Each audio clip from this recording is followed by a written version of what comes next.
Je vais appeler avec moi donc, deux personnes donc, pour un regard croisé. Donc Mickaël Diguet et Nicolas Pelletier. Merci à vous deux.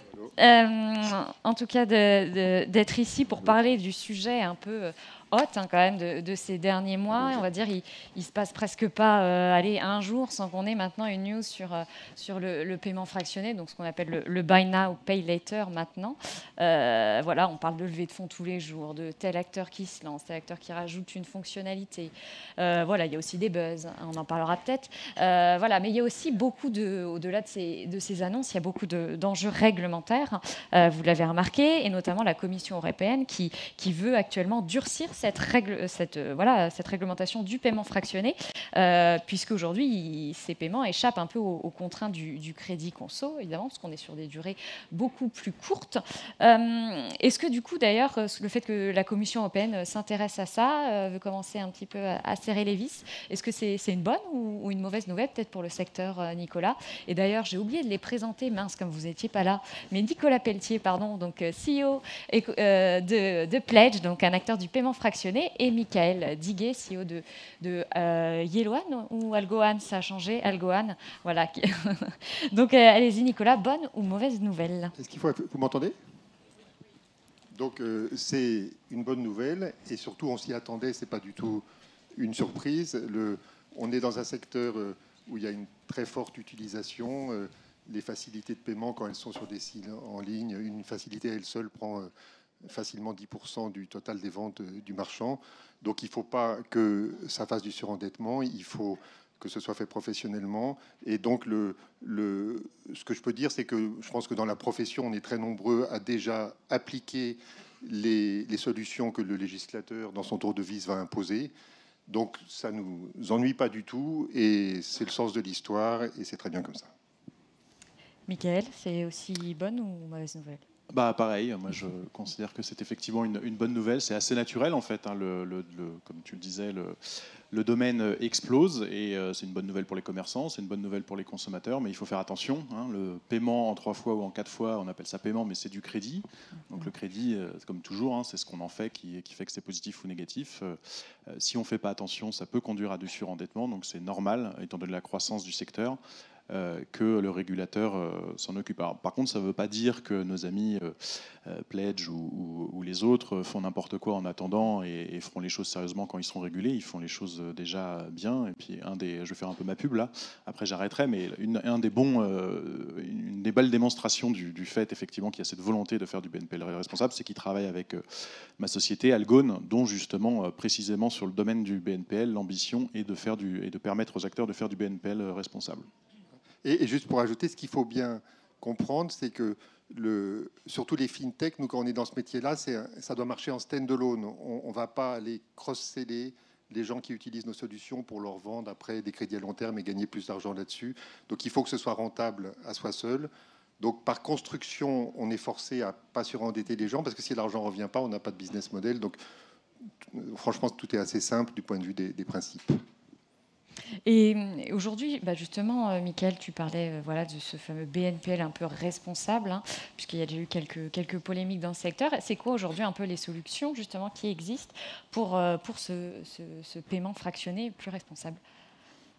Ah oui, alors le BN responsable, qu'est-ce que ça veut dire?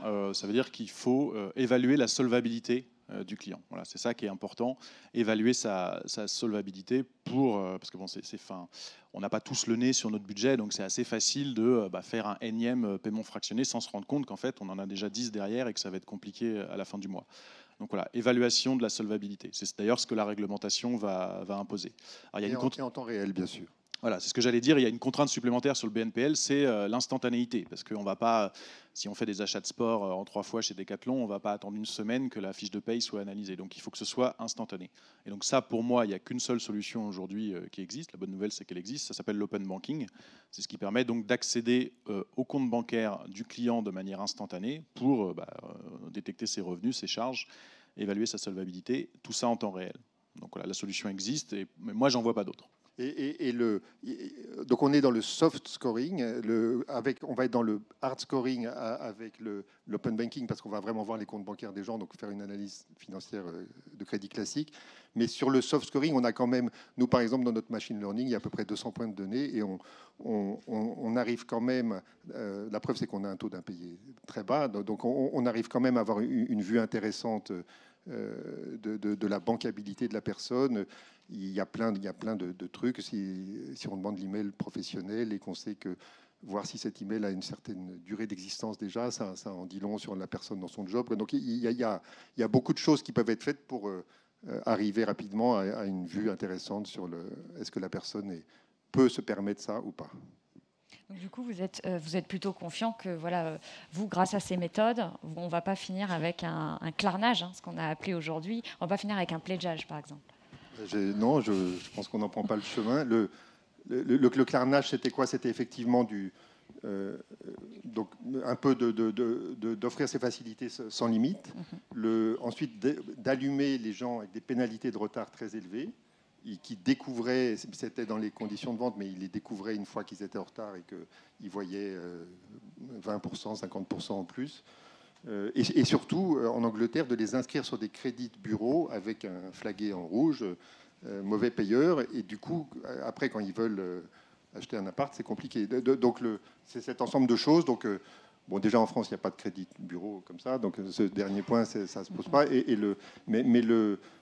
Oui, donc, et encore une fois, si le système n'est pas auto-contrôlé, pour nous, ça ne marche pas. Donc les remparts, ils sont dedans. Et donc sur l'open banking, parce que vous travaillez avec quelques fintechs, puis on va le dire, vous travaillez notamment avec Pledge. Est-ce que c'en est de même sur l'open banking pour les banques? Est-ce que c'est un sujet aujourd'hui pour elles, justement, pour faire aussi un peu ce scoring et ce BNPL un peu plus responsable, ou alors, comme certains d'ailleurs l'ont dit, ils n'y croient pas? Oui, effectivement, tu fais référence à une prise de position qui est quand même assez isolée, je trouve. Enfin, je pense, nous, on se sent vraiment très soutenus sur l'open banking. Déjà, ça vient de l'Europe, c'est une directive, ça vient de la DSP2, qui est une directive européenne. Donc, c'est imposé par l'Europe. On se sent soutenu par les autorités européennes, par les autorités nationales, par les régulateurs, voilà, par l'ensemble de l'écosystème. Les consommateurs aussi. Alors, c'est pas encore dans les mœurs, c'est pas encore dans le grand public, mais c'est quand même très positif pour le consommateur. Ça lui permet de reprendre le contrôle de ses données et, s'il y consent, les partager avec des acteurs qui peuvent leur offrir des services. Donc, c'est quelque chose de très positif. Donc, effectivement, il y a eu une prise de position que je respecte du patron de la FBF, qui a dit qu'il ne croyait pas à l'open banking, mais au final, j'ai trouvé ça plutôt positif pour l'open banking, puisque ça a permis aussi d'avoir tout un tas de réactions, évidemment des fintechs, nous c'est des réactions assez intéressées, mais également de la Banque de France. Une position claire de la Banque de France qui dit non, si l'open banking c'est incontournable, il faut que les fintechs et les banques collaborent. Alors après, sur la mise en œuvre par les banques de l'open banking, il y a quand même pas mal de retard, mais moi j'ai bon espoir qu'en travaillant main dans la main, banques et fintech, on arrive à amener l'open banking à un niveau d'excellence. On est déjà à un niveau tout à fait qui permet de faire beaucoup de choses et on veut aller sur un niveau d'excellence, notamment au niveau de l'expérience utilisateur. Vous travaillez avec certaines d'entre elles d'ailleurs sur ces sujets ou pas encore? Oui, on travaille avec beaucoup de banques, quasiment toutes les banques du marché sur ce sujet. Il y a quelques exceptions, mais ces exceptions ne travaillent pas avec nous, mais elles y travaillent quand même. Donc au final, c'est le principal. Crédit Agricole, la Banque Postale ont leurs propres initiatives sur ce sujet. Et donc aujourd'hui, ça s'appelle Révolution, FinTech Révolution. Il y a quand même eu, là, dans ces facilités de paiement, un peu une révolution sur la façon de travailler depuis quelques années. Donc, c'est la donnée, en fait. Donc, ça va être la donnée bancaire, mais par exemple, nous, dans nos solutions, on est vraiment main dans la main avec les marchands parce qu'on est en marque blanche, on travaille pour eux, on ne cherche pas à acquérir les clients finaux. Et donc, il y a un gros travail avec eux sur le partage de la donnée. Parce que ce qu'il faut, c'est savoir à qui on prête. Si on ne sait pas à qui on prête, on peut pas avoir un taux d'acceptation excellent.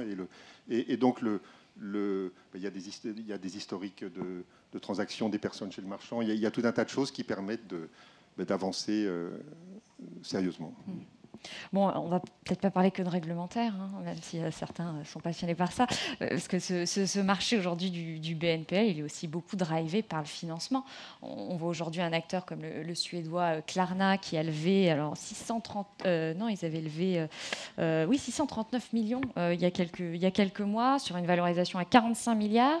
On a eu Square, donc un acteur américain qui a racheté un Australien, Afterpay, pour juste 29 milliards de dollars. Est-ce qu'aujourd'hui, vous trouvez que ces valorisations sont justifiées? Ce que ça valorise, ces valos, c'est les gens qui sont onboardés chez Klarna ou chez Afterpay. Donc c'est les dizaines de millions de...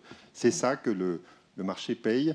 Maintenant, et donc de ce point de vue-là, est-ce que ça flambe ou pas? Moi, j'en sais rien, mais en tout cas, c'est ça le métrique. Maintenant, moi, je pense que le vrai sujet, c'est justement cette question de la propriété des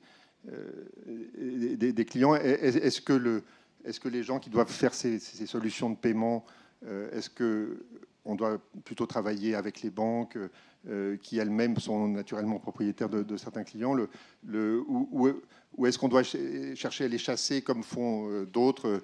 Moi, je pense qu'il faut... il y a un enjeu, voilà, il y a un enjeu important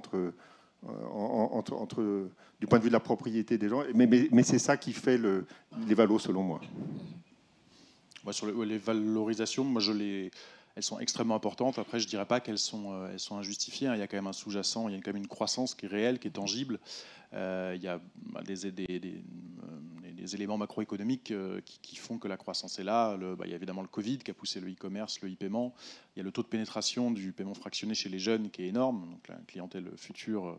Et puis il y a aussi le fait que dans beaucoup de pays d'Europe, certains pays d'Europe, la France en fait partie, c'est pas très développé en vérité. Il y a un potentiel de croissance qui est énorme si on veut arriver au niveau des Suédois, par exemple, avec Klarna. Donc non, moi je pense qu'effectivement les valorisations sont impressionnantes. Pledge en est un bel exemple, mais ça se justifie. Puis d'ailleurs, il n'y a pas eu que des levées de fonds, tu le soulignais, il y a des rachats. Donc un rachat, c'est un bon indicateur que la valo a été... est réel. Ouais, mais est-ce que c'est les plus petits acteurs français ou d'ailleurs d'autres pays, est-ce qu'ils ont un avenir quand même face à un Klarna? PayPal aussi a lancé des solutions comme ça. Là, on parle aussi de Square. Est-ce qu'au final, ils vont réussir à se faire une place? Moi, je pense que oui.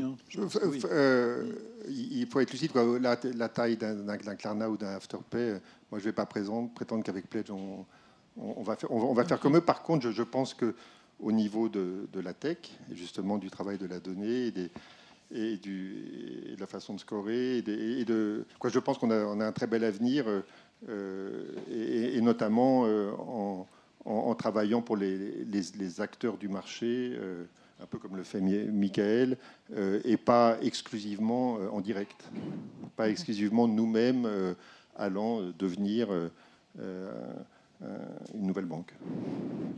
Oui, ce que Klarna commence à faire effectivement en ouvrant du compte courant dans certains pays.